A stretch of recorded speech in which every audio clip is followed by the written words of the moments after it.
The next session will be by Dale and John. We appreciate it very much. Thank you. Thank you, Brother Mack. So we write a lot of books. I have a gift for you today. It's called Top 10 List for Elders. How many of you already have that book? How many in the room already have that book? Oh, that's awesome. So I've got 80 of them that will arrive Monday. So you got to stay over till Monday. Stay over till Monday. We'll have church here tomorrow, and we'll have potluck afterwards, and so you can all come and be a part of it. You just announced a potluck meal. Okay. Yeah, I did. So, but yeah, I didn't get the elders' approval on that one. Amazon told me they would have them here yesterday, and we got a notice yesterday morning that they were not going to arrive till Sunday. Some on Sunday, some on the rest on Monday. So I'll try to get all of you a copy of that book one way or another. If you'd like a copy of it, send me a text with the mailing address and just say Elder Book on it. We'll send it to you free of charge. We really don't sell that book. We've given away about 1,700 of them, I think, so far. We give that book away. So it's a good discussion starter for our elders. I do have some copies of this book called Growing Healthy Churches. It's a book I wrote on church health and on church growth. We have the worst business model that's ever existed for an organization. We don't sell books very well. If you'd like a copy of it, they're down here down the front. If you've got $10 and like to give me $10 for it, you can. If you don't have $10 but want a copy of the book, get a copy of the book. That's a really good business model, isn't it? So I'd rather you have the book than me have your money. But if you got $1 million, you want to give it to me. We'll change the name to the Jenkins / whatever your last name is Institute, and welcome aboard. That's why I haven't gotten my name. No, I'm not going to go on that. I haven't got that anytime attitude soon. there yet. So I'm excited about this session because I get to talk about my favorite thing in the world other than Jesus. And that is about preachers. I love preachers. I've been blessed in my life by men who stood in front of God's people and delivered God's word. They are my heroes. You know that song that Waylon Jennings sang first in 1971, and then Willie Nelson recorded in 72. Became a smash hit when Nelson sang it. My heroes have always been cowboys. I rewrote it. I've got a version of it I wrote called My Heroes Have Always Been Preachers. And I always have been since I was a child. I want us to talk in this session about something that if Satan can abuse, that evil one will party on this. And that is getting elders and preachers to work against each other instead of working together. So how do you maintain good elder-preacher relations? John, it's pretty important. It is, and this is the heart of what I was studying to get back into. And I'll admit there is definitely going to be a pro-preacher bias that you'll probably hear from this in this section here. As Dale said, this is one thing he loves with it. And it's one thing that got near and dear to my heart of witnessing, especially with our youth ministers in particular, but preachers as well, of we don't want them to leave, and we don't want them to feel like they need to leave a congregation. The longer they can stay at a congregation, the healthier that congregation is, I believe. The numbers say that, and the numbers say that the stay of preachers has increased as well. Preachers are staying longer at congregations. I believe our number was, it's on our website, there's a study we did. I think it's 8.7 years or something like that. It used to be about 5.3, so that number's gone up, and that's a good thing. It is. And I think it comes back to elders and ministers working together, and for elderships to try to create, and you will hear me use this term probably in this session a lot, a psychologically safe environment for our ministers. And what I mean by that is where you mentioned something last night, and we'll probably mention during this, the call, hey, we need you to come and meet with us at 5 o'clock Wednesday night before church service. Every minister that gets that phone call is automatically going to freak out. Let me tell you the best one I ever heard. Oh, goodness.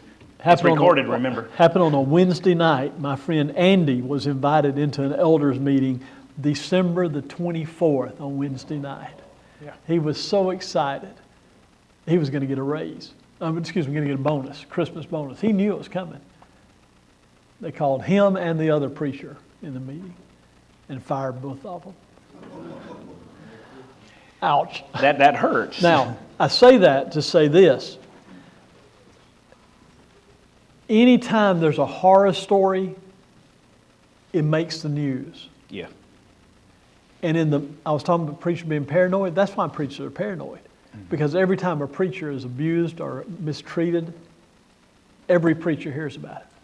What we don't hear about is the thousands of preachers who are treated so very, very well. Yeah. And that doesn't make the news because that's the normal. So when you think that every preacher is mistreated, we're not mistreated. For the most part, elders treat us better than we should be treated and are more patient with us than they should be. So thank you for that. Yep. And don't let it be that just because you hear a horror story or two, it means that every preacher out there is being mistreated. We're not. We're treated better probably than we've been treated in the history of the church right now. 100%. And that's, going back to what I studied, yeah. There was quite a few that actually came out.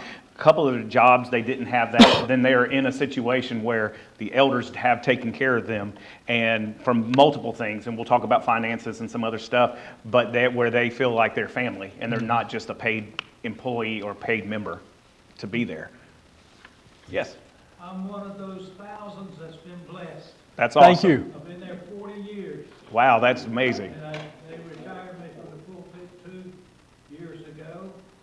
We made our decision, my wife and I, that we weren't going anywhere else. That's great. And I still get the Sunday morning Bible class for the auditorium. And so I get my preaching in there while I'm teaching. And that is amazing. Thank you very much. So let's talk about these 10. That's why we don't let preachers talk, because you go on and on. You told me you got your preaching out on Sunday morning Bible class, not on Saturday morning in this session. I'm giving you a hard time. I hope you know that. I hope you remember where he is. But there is one. I didn't notice that. Okay. So these are 10 discussions that you need to have with your preacher and that you need to have as elders about your preacher. Number 1, we got to talk about it. Money. The financial discussion. Now, this is not a discussion about what you're paying or if you're paying enough. This is a discussion that you need to have about, are we providing the funds that a laborer needs to do the work we expect him to do? And I want to talk to you about this a whole lot. First of all, I want to give you a tool. I did not develop this tool. I commissioned it. It's on our website. And what we've done is we did the largest salary study in the history of the church. It was large enough that the statistics can be used, peer review can be used for academic study. And we had a guy that came along, Michael Jackson's his name, a dear friend of mine, and he's a genius technologically. And he's developed a tool where you can put in the state, the role, and is it size of the congregation? Size of the congregation. And you can find out what the average pay is for that role by that. Of preachers in churches. Again, we're not Methodist. The Methodists, if y'all know anything about the Methodists, they have this great big scale. I've seen the scale. All right, I'm 63 years old. I'm married. I've got no kids living at home. I've got 3 degrees. And everything. And there I am on the scale. And it doesn't matter where I preach in the Methodist church, that's what I'm going to make. I know 2 churches less than 5 miles apart that they're both churches of about 400 members. They're very similar in every good way. And one church pays their preacher $50,000 a year. The other one pays their preacher $120,000 a year. We have no scale in the church. So so you can use that tool. It may help you out some. Okay, don't abuse the tool, but if it's helpful. But here's what's kind of cool in my opinion. Here's how you do this. If your son-in-law called you, if you're an elder, you've got a son-in-law or a daughter-in-law, one probably. But it doesn't work with daughter-in-laws. It works with son-in-laws because you like your daughter. Right? Amen? Sometimes. If your son-in-law calls you and says, I've been offered a job in whatever, and here's what they're going to pay me. And your reaction to it is, man, that'd be awful. You better not do that. If that's what you're paying, you're not paying enough. And if you can do better and you don't do better, shame on you. If you can't do better, figure out how to do better. Try to do better. If you can't do better, I'm not going to say anything. But I had an elder one time, John, you know this elder, who told me, he said, I've got 20 employees. I pay $100,000 a year. We're only going to pay our preacher $80,000 a year. We don't think preachers are worth more than that. Mm-hmm. It's the only church I've ever refused to post in my time of doing this. We post about 20 churches every 2 weeks. I just said, I'm not going to post you. If you think that poorly of preachers, you're going to stop them at a certain point because you don't think you should make more than that. I mean, so if you can do better and you're not doing better, figure out how to do better. Treat them well. I know preachers that are on food stamps.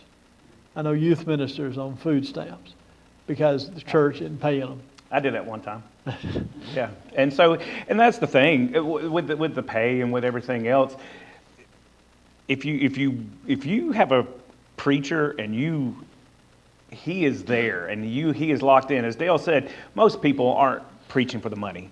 They're not, and that's one thing I do love. They're not doing ministry for the money. But if you care about that person and you want them there long term, invest in that person. Now, doesn't mean that you pay them everything that, $1 million. I mean, if there's a church that does that, I will get out of what I'm doing and go back into pulpit work. But preacher pay has increased substantially over the last 5 years. That's a healthy thing. Youth minister pay has increased about 15% over the last 3 years. Preacher pay has increased about 7 to 10%. So those are the numbers. Right. Youth minister pay has gone up quicker because youth ministers are harder to find and more demand. We're probably training more preachers, more ministers right now in the church than we ever have. There's a preacher shortage. The reason is because in 1980, when you graduated from college, if there were 100 guys that graduated, 97 of them started preaching the next Sunday. Mm-hmm. Today, if you graduate those same 100 people, 20 of them are going to go into grad school, 40 of them are going to go into youth ministry, 10 of them are going to go into education somewhere, and about 15 or 20 of them are going to go into the pulpit somewhere. Be careful. Is there a difference between a youth minister and a family minister from a pay perspective? There is virtually the same between youth minister and family minister. I have seen no difference in that pay. What about the role? I know it's kind of the role is dramatically different, but they both have the same ultimate purpose. Usually, I'm going to say something here to get me in all sorts of trouble. Usually, a family minister is a youth minister who's gotten so old he doesn't like being called youth minister anymore. He wants to change the role. Is that fair? That's very fair. Okay. That's very fair. All right. You got my text number, brother. Number 2, you ready to move on, John? Yeah, let's go on in here. The tenure discussion. Now, we talked about it with elders. Yeah. We talked about it with preachers. You absolutely have to talk about it with preachers. What's the long-term goal? I mean, I know of a church that, and you probably know of this church, when they hire a preacher, they only expect their preacher to stay there 3 years. Mm-hmm. And they're letting them go. And so he's looking for another job. Then we have a brother back there, he just admitted he was there preaching for 40 years. What's the tenure? My father-in-law's preached in the same church for 68 years. The same church. That's something, isn't it? He ought to retire or something. But he's not going to. He loves it. They love him. So this tenure question is a great question. The question that needs to be discussed sooner than later. Yep. I've got a preacher friend, that he stays at the church 5 years. He's not going to stay longer than 5 years. Doesn't matter what they do, doesn't matter what they offer, doesn't matter how good the work's going or how bad the work's going. He's coming in, he's going to stay for 5 years and move. He thinks a preacher is good for about 5 years, that'll move. I know churches that think a preacher should stay for, you said 3 years. I think I know the church you're talking about. 3 years, and he needs to move. If that discussion is not had before the fact, the best time to have the discussion is before you hire somebody. It's the best time to have that discussion. The more cards can be put on the table about stuff like that early on, the better. I mentioned our little church in Spring Hill that went from 40 to 500, 550 in a 5-year period, and then went from 550 to 275 in about a 2 to 3 year period last night. Somebody asked me today how we're doing. We run about 650 now, so they're doing well. I'm not the preacher anymore. But during that time we're going from 550 to 275, I resigned almost every Wednesday night. I'm serious. I would say, guys, I probably need to leave. And they'd say, you're not the problem. And I'd say, yeah, but I'm not the solution either. And they kept encouraging me to stay. But during that time, I made a commitment to those men. Y'all have treated me well. When it's time for me to go, I'm going to leave right. I want to leave at a good time. I want to leave at a healthy time. I want to leave when you still love me and I still love you, so that we can look back on this time and say, wasn't it a joy to work together? And I think that needs to be the mentality, if possible, of both the elders and the preacher. And if you have that discussion and the preacher is adverse to that, don't hire him in the first place, because he's going to cause drama in that church. And drama does not lead to good things. The biggest mistake that elders make in hiring a preacher is rushing. Rushing. They think, we got to get one in here. Yeah. And then 2 years later, they're thinking, man, I wish I hadn't gotten that guy. They're behind because they hired too quick. And they're stuck with a guy sometimes. The second biggest mistake they make is they don't hire fast enough. They let the guy come in, and that's the guy we want. We got 2 other guys we're going to talk to. Why? Hire the guy.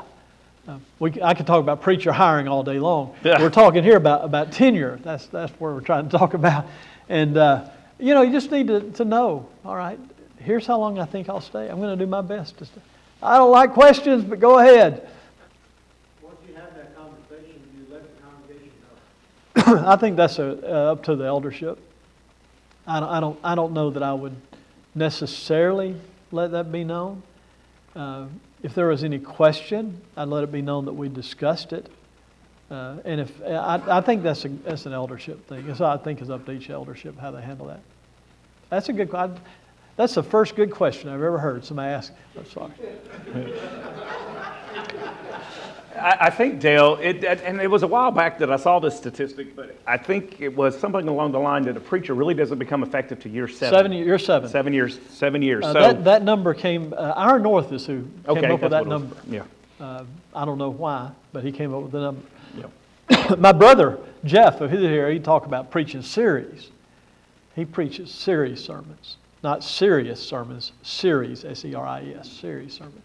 And he said, I always preach series because I'd start a series. I'd preach on Genesis. I preached for 4 years on Genesis because I had this series. The elders wouldn't fire me in the middle of the series since I preached really long series. All right. Number three, personal growth discussion. I mean, we talk about elders. We mentioned that earlier about elders having growth. Preachers need growth. Ministers need growth. A lot of time we spend our time in education. We've gotten our education. If you went to a Christian university, you probably graduated in 6 years because it took you that long to finally get through everything. Or if you went to a preaching training school, you're out in about 2 or whatever it may be. And then sometimes we stop. There's no requirement preachers Yes. have continued education. And there are a lot of educators in this room, I've noticed. Yep. And apparently there's some schools in this area I've heard about. I don't know where Prince Tech is, though. Is that in Connecticut? Okay. So, but everybody in education has to have continued education hours. Every doctor has to have them. Every lawyer has to have them. Every profession. Preachers can go for 40 years and never grow, and that's sad. So we don't require that. And I would encourage elders. I don't know what you feel about this, Dale. I would encourage elders, and I know sometimes elders will give off things like lectureships, things like this. especially if you're going to require continuing education, help that guy out. Offer to pay for it, especially if you want them to go back to school and continue that. It costs a lot of money. Grad school costs a lot of money. Even taking some other classes, and to pull that off of them, because I guess that's part of the financial discussion, especially some of our younger guys that come out of Christian colleges and they're racked up with $30,000, $40,000 worth of student loan debt, and they barely make enough money to be able to pay their house payment, much less paying the student loan payment back. Help them out in that, especially if you want this growth to come down. So my life personally changed when my elders came to me and said, we love you. We don't want anybody else to be the preacher here. But we need you to stop doing this. I know churches where preachers get fired for things that if the elders had just talked to him, Yep. it would have settled it. And if you're a preacher here, your elders have a vested interest in you being better. They hired you. They look bad if they have to fire you. So, if you're a preacher, invite them to tell you how to be better. I can tell you 4 things over a 5-year period that my elders told me to change about my preaching that made me a better preacher because I was willing to listen to them and try to be the best I can be. I want to be the best. I built a conference called the Better Conference because I want to be better. I didn't build it for everybody else. I built it because I want to be better. So if you don't want to be better as a preacher, find something else to do, please. We got to keep growing. We got to get better at what we do. We got to get better at our study of the Word of God. We've got to get better at our understanding of the Word of God. We've got to get better at our interpretation of the Word of God. We've got to get better at communication of the Word of God. We got to get better at it. And if you're not getting better, you're going backwards, guys. Now, preachers, if you will accept criticism from your elders when they say, we think you preach better when you preach. My elders told me, this is the weirdest thing that ever happened to me. They said, you have too much content in your sermons. You study too much. That made me really happy. They said, if you'd break most of your sermons in about 3 sermons, they'd be better sermons. And they were right. I was trying to cram everything in there. And I'd have 7 points in a sermon. The first 2 would last 30 minutes. And my record's 88 minutes for a sermon in the United States. 88 minutes. And you were talking about me from a couple months ago. The elders didn't fuss at me for it. They recommended I not do it again. But preachers, if you will invite your elders to help you be a better preacher, at some point, elders, you need to invite your preacher to help you be better elders. Brother, we love you and you are doing a good work here. What could we do to be better elders? We want to be the best we can be. We know you're trying to be the best preacher you can be. We're trying to be best elders we can be. What can we do better? You know, they probably interact with more churches than you do. They probably do. They probably have had more education in church work than you have had. Probably. They may know something. They may have some resources that come across their desk, that come in their email box. They may get Jerry Barber's emails. They may get the Jenkins Institute emails. They may get emails from PTP.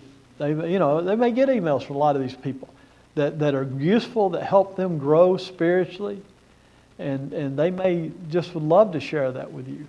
Now, that preacher, that doesn't mean when email comes to you that criticizes elders in an area that your elders have a problem that you need to send in and say, our eldership needs to read this. That's not the way to do that, okay? But elders, invite your preacher in on this. We want to be the best elders we can be.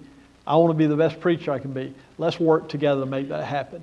I had a preacher one time call me. He said, my elders have told me they want me to have lunch with you once a month. I said, are they paying or am I? But it was me, actually. But they said they think I need somebody in my life who's a little bit older. Man, they were 0 for 2 in that conversation. But I said, okay, we'll get together once a month. We have a mentoring program through the Institute. That it's a 3-year mentorship program where you're assigned a mentor every year for 3 years. There's a mentoring program for elders that exists. There are things out there. Desire to be better as elders and as preachers. Yeah. Number 4. Oh. Number 4. Ugh. Yeah, see, we got to speed up here. Yeah. The deep-seated belief discussion. And honestly, this needs to take place as elders and ministers before you're even hired. And we're talking about basic things, because if there is, and Dale mentioned here a second ago, we wish that in church world that we would all agree doctrinally on everything and there wouldn't be disagreements. Well, there's incongruity at times. And if there's an incongruity between what the minister believes on certain things versus what the eldership believes in certain things, that's not going to be a good marriage, because at some point that is going to cause friction. And these are discussions that need to be had prior to. And I get it, that sometimes we just automatically assume, especially since Dale's saying that he's old over here, if you've been preaching 40, 50 years, you automatically assume, okay, they agree with everything that I say. And that may not be the case. And we're talking about even things, especially where we're at today, women's role in worship and leadership, instrumental music, what is the authority of elders? All of these things need to be discussed prior to even being hired. I got a great story on the authority of elders. A preacher down in Alabama got up one Wednesday night in Bible class, and he taught in that church, the only authority elders have is the authority of influence. He taught that. And the elders met between Bible class and the devotional period and proved him wrong. Wow. In this day and time, you better have some doctrinal discussions. Yeah. I'm not a fan of these forums that churches send me before I speak somewhere. I'm not a fan of those. If you don't want me to come speak, don't invite me to come speak. You ask me to come speak about, growing a healthy church, I'd love to come. But why do you need to know what I believe about everything out there in the brotherhood? But if you're going to hire me to be the guy who stands up every week, you better know what I believe about stuff. And you better know how I process what I believe. And I want to know, I'm not as interested in what you believe, I am interested in that, as much as I am in how you deal with what you believe. Are you a jerk with your beliefs? Mm-hmm. Are you mean? Are you so dogmatic? I heard a guy say one time about this question, and we're not going to debate this question about where heaven is. Some people think it's on this earth. I don't think it is, but we're not going to debate it. If it's here and it ends up being here and the Lord says it's here, I'm not going to say I don't want to be here, okay? So that's where I stand on it. But I believe it's somewhere else because Jesus said, I go to prepare a place for you. I think it's that simple, but I'm not going to debate that with you. But I heard I heard a preacher one time say, if you believe heaven's on this earth, you're either ignorant or dishonest. How awful is that? What a thing to say. I mean, it's just not right. It's how we hold our beliefs sometimes as important as the beliefs we hold.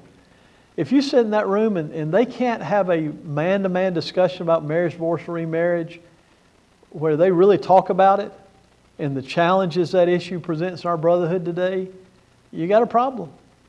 I mean, I know what I believe about it, and my belief's very old-fashioned on it.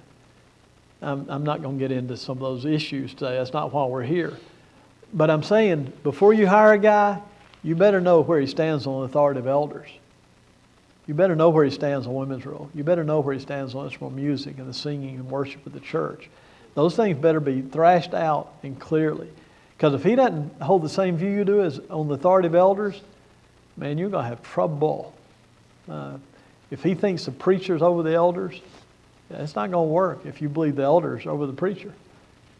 Okay, all right. Well, no, I mean, that's the foundation for all of the ministry at the local church level. Right? Yeah. And if you don't have it, you don't have it in there. But number 5, Dale. How can I do better discussion. So this is that point we've already made. I don't know what I did there. I don't know. You jumped ahead. I jumped ahead. Number 6.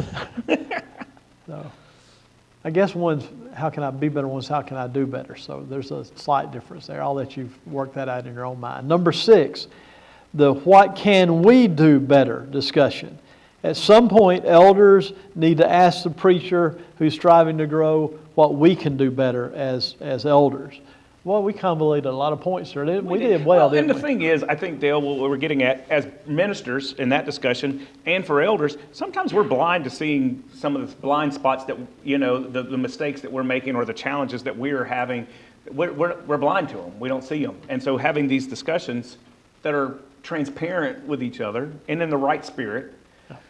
We'll solve a lot of We'll problems. solve a lot of problems. Number 7 is the what do we tell each other discussion. Ooh. And this is an important one because it gets into confidentiality, it gets into what elders need to know and what elders don't need to know and what preachers need to know. So I know some elders that think that everything somebody tells you that involves their spiritual condition, the elders have to know. Well, an eldership can say that to a preacher. If you're a preacher and your elders have said that, you better tell the person coming to see you for counseling before they get in there. Everything you tell me, I've got to tell the elders. And that's fine. But if they don't know that and they come in your office and they start telling you stuff and then you go to the elders, man, get ready for a good lawsuit. Enjoy that because you're asking for it. My elders wanted me to kind of be a buffer sometimes. They wanted members to come to me and complain sometimes so that they could get it off their chest. I have a preacher friend that he says, I will not work with a church unless the elders tell me every time there's a complaint who complained. You know what you're doing there? You're keeping members from coming to elders with the challenge they're dealing with. I like that in concept. I like it because it kind of protects me a little bit.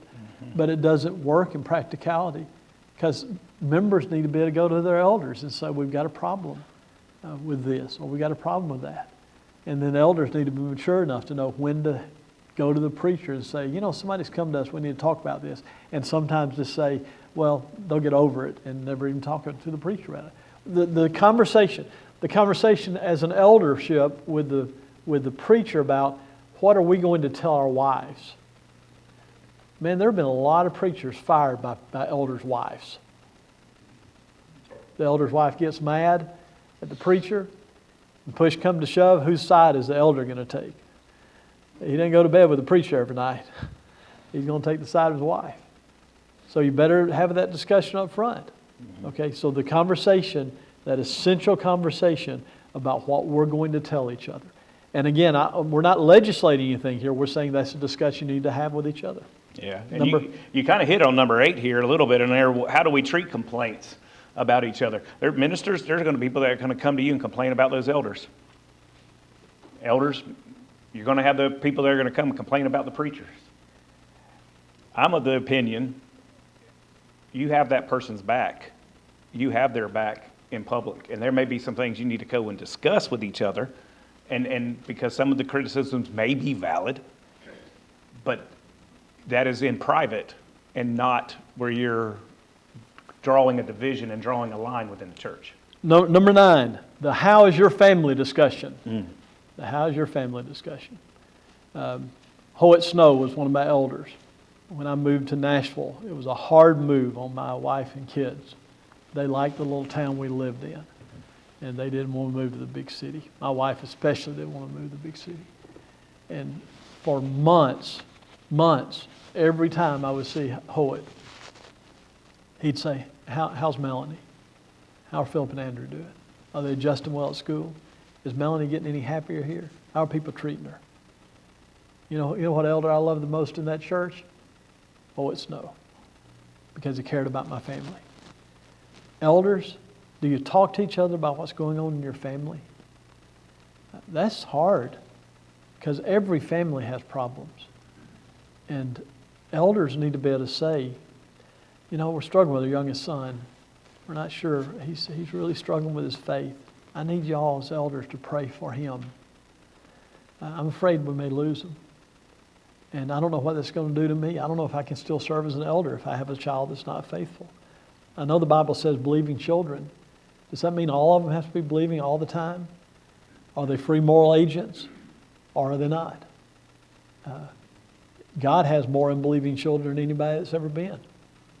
He could probably serve as an elder if he wanted to, couldn't he? I'm not going to bring an objection. So I think, again, we got to get to, all right, do we care about each other as people? Do I care about this preacher? Do I care what's going on in his personal life enough to work with him? This has changed some in the church, and I think in a positive way. I can tell you probably 15 preachers that I know right now that have been through a divorce who are still preaching at the church that were preaching out when they went through the divorce. Their wife lost her mind or had an affair or left them, and the preacher stayed there, and the elders loved them and supported them. 40 years ago, 50 years ago, if that had happened, the preacher's automatically fired. That's just something. And I think that's a healthy change that I've seen, that we're willing to care about each other, I think more on a direct level than a corporate level. And I want to offer a practical suggestion for elders that are in here, for your ministers too. I came across this, actually, it's a friend of mine. I went to high school with him, and he preaches in a denomination. And I got talking to him one time, and he was talking about him and his family were about to take a sabbatical. And I think there's a biblical principle there. Leviticus 25 talks about I believe it's Leviticus 25, talking about the fields, the year of the sabbatical, and waiting on that seventh year, you give that field a chance to rest, to grow more crops, and for that field to be better. I think if I can encourage this, there's a lot of time when that preacher is going to leave their family, leave their kids to go do God's work, to go do church work, and sometimes those kids are going to look at their mom and say, does Dad love the church more than us? Can I help encourage you by, and it may not be something you do every year, but giving them that sabbatical, maybe it's a month off, maybe it's a couple of weeks off, beyond vacation, where they go with their family and spend time with their family, just them, where they disconnect from what's happening in the day-to-day operation of the building, of the church in general as a whole, to help strengthen that family. Okay, we got one more point, and then we need to get some questions. Yeah, sorry. The will you stay current with me discussion. I don't know how many of you as elders and as a congregation do annual reviews on your preacher.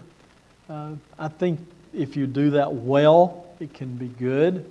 I think it's rarely done well, but it can be good, it can be healthy if the desire is to help him be the best he can be. Our elders, I had a contract, written agreement. Didn't say contract on it, but that's what it ended up being basically. And they would use that every year to do my review. And then after the review, we discussed the contract, the written agreement, and we would make changes to that written agreement. It was healthy for us. It's not healthy everywhere. But I asked them at some point, don't wait till September every year to talk about everything that's going on. If there's a problem, let's stay current with it. If you can't stay current, you're going to let things build up, and eventually they're going to blow up, and there's going to be an ugly situation. So try to stay current. Yeah. All right, so let's talk about questions, John. You ready? Yep, let's do it. We got some good ones here. Some congregations have 2 full-time preachers. Is this trend sustainable? Is this a trend, and is it sustainable? I personally think it is. I think it may be a trend. I think what you're seeing in here is we're finding out that it is hard for one person alone to sit here and do everything like we may have done 50 years ago. Where you're at Spring Meadows, y'all have like 17 ministers on staff. No, not that many. I'm not on staff. But they have a rich amount of eldership, and they all have their different roles. We were 500 to have one guy. Yeah, that was terrible. I'm just kidding. But the idea that one person can do, and they can understand their roles a little bit clearer and focus in on certain areas, I personally, from a personal standpoint, think that's healthy, where it's not just everything is loading up on that person if the congregation can afford it and financially. Okay, you ready for me to geek out on this? Absolutely. Okay, here we go.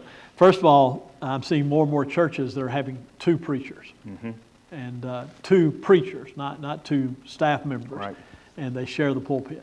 And they have different styles usually. And that's a good thing. I think it's a good thing. When at Spring Meadows, they hired Dan Winkler to be my backup, and for about 12 years, they had fussed at me about being gone too much. All the time, they were fussing about being gone too much. They hired Dan, and they stopped fussing about me being gone too much. They started saying, we'd like for you to be gone more. So don't let them hire Dan, okay? Now, so here are several trends, okay? The first one is, when I started the Scoop blog, the average church of 250 members had 2 ministers, preacher and a youth minister, or preacher and associate minister who did youth. That was the way it was. We are now seeing churches of 70 members that are hiring 2 preachers, a youth minister, associate minister, and a preacher. It is a trend. That trend is not necessarily a bad trend. We're seeing churches of over 250 members typically will have 3 ministers. Over 300 members typically have 4 members. Over 400 members have multiple ministers. My dad used to say, if we're not careful, we're going to end up paying people to do the Lord's work. I see that as a danger, but I don't see it as that it's good, that it has to exist just because you have more than one minister. Co-ministers can be effective. So, again, every time a church hires a second minister, it pulls that guy out of a pulpit, out of a potential pulpit. That's one of the reasons we have less guys preaching right now. And that's one of the reasons churches are taking longer than they used to take in hiring a preacher. The other aspect of this is, by and large, our churches got rich during the pandemic. By and large, our churches got rich during the pandemic. That's not a bad thing, okay? Unless we're sending that money, putting that money in the bank. Like one church I know has got $3 million in the bank. I don't want the Lord to return me having a bunch of money in the bank, okay, as a church. But they don't have any plans for it. If you got plans for the money, I think it's another matter. But so they got rich. Now here's how it happened, okay? There were multiple things happening. About 20 years ago, I was called by a company called PushPay. It did online contributions. They said, we understand you're the guy that does salaries for Church of Christ. I said, no, I'm not. They said, well, we were told that. I said, well, no. They said, we want to fly you to California and put you up at Disney World, Disneyland for a week and talk to you. I said, yes, I'm that guy. I was going to say, if you didn't do that, you should have let me know. I would have went for you. And so the question was, why can't we get Church of Christ to do online giving? We've got like 3 churches, and we got 20,000 churches do online giving, and 3 of them are Church of Christ. Why can't we go do online giving? And so I started studying it because I'm weird and admit it. And here's what I learned. In our churches, we don't judge faithfulness by giving, and we don't tithe in our churches. Baptists, Methodists, Presbyterians, Episcopal, Lutherans all tithe. So you're Joe Lutheran down the road, and you're an attorney, and December 25th rolls around, you got to meet your tithe. You better meet it. And you're considered faithful. You're still on the rolls because you met your tithe, right? And so online giving works for all those churches because I can sign up and forget it. Every week it's drawn out automatically. Doesn't work in Church of Christ because we don't tithe. And it didn't until the pandemic hit. And suddenly we went from about 3% of our churches doing online giving to about 87% of our churches allowing online giving. Our theology changed really quickly on that. It's funny how that Spring happened. Meadows actually was already doing online giving. Somebody says, well, you don't really give on Sunday. If you give by check, you don't really give on Sunday either if we're going to play that game, okay? I don't want the bank taking some of that money. Well, welcome to the real world. They're going to take some of your money, okay? Figure it out. There are a couple of organizations actually that do online giving that don't take any of the money. I found 2 of them that do it that way, but they don't take a percentage of it. Most of them take 1 or 1.5% or 1.3% of whatever's given online. Sometimes that money's turned back around and put on the giver. That all gets technical, but here are a couple of things about that. When the pandemic hit and we started allowing online giving, people who would miss 1 Sunday a month giving suddenly aren't missing 1 Sunday a month giving. They're giving every week. And people go on vacation and come back and they spend all the money so they missed a week and they thought it was okay. They're no longer missing a week. So it caused our contribution to go for that reason. A second matter happened. And okay, if you do, man, I got so much in my brain right now. A second matter you need to think about when you think about online giving is this. We have 2 Sundays a year at Spring Meadows where the elders will stand up and say, if you give online, we want to remind you to think about increasing your contribution. Because what we tend to do, I give to a number of organizations, a number of missionaries, and I started giving them $50 or $100 a month years ago, and I'm still giving that same amount because it just comes out automatically. I don't really think about it. So you get a raise every year and you don't increase what you give, you're hurting yourself spiritually probably. So challenge you. We set aside 2 Sundays a year where we talk about that publicly to remind people because they want to be reminded. They don't mind being reminded because they want to do the best they can do. What was the question? I don't know. We went off some. Yeah, we did. We went way off. Somewhere. Churches are rich. Another reason is during the pandemic, a lot of our members who got bonuses, the government gave us some bonuses. Some of our members took the money and gave it back to the church because they were all right. And the third thing happened, a lot of our members who were responsible thought, hey, during the pandemic, the church is probably going to hurt. And so they increased what they gave. And as a result of that, after the pandemic went away, they left that there. They didn't decrease because they felt guilty if they decreased. So that increased contributions. Your people who didn't give, they didn't give, so it didn't affect you any, okay? The additional element to that was, during the pandemic, for about a 12 to 18 month period, we curtailed a lot of our activity that cost money, like Christian camp. We may have been helping kids go to Christian camp or to CYC or to Lads Leaders, and the church paid part of that, and those events didn't happen, and so we took that money, and that money still came in, but we weren't sending it out. So churches got rich during the pandemic. As a result of that, that's why I believe that churches of 70 members now are hiring a second minister. They've got more money than they ever had. So, yes, it is a trend, and yes, I do believe it is sustainable. But we've got to train more guys who want to preach. We've got to train more guys who want to preach. And you know how that happens? Congregationally. In your church. I know a church, the church where my son is the youth minister, Mount Juliet, Tennessee. They had their 100th anniversary. And David Shannon and Philip, my son, were talking about what are we going to do to celebrate. The elders asked them to put something together. They said, let's invite everybody who has ever grown up in this church that's preaching to come back and be a part of the service. 100 years old. You know how many guys they'd trained to preach in 100 years? Church of, at that time, 1,200 members. 0. And Shannon said, that ain't right. And he and Philip got together and started working on it. Over the last 10 years, they've trained 28 guys in ministry that are out there full-time in ministry today because they decided as a church they're going to get serious about training the future. So we can't train preachers. Yes, you can. Figure it out. Our preachers got to come from our congregations. Start encouraging guys who are smart, who are sharp, who love the Lord, who get all excited about spiritual matters to be in ministry. All right. We got other questions, don't we? Mm-hmm. We're 9 minutes over. I'm just sitting here. Should we break and come? Okay, y'all. Let's take a 7-minute break. You only get 7 minutes. We're gonna start back at 11:16. Yeah, I was sitting there. I was like.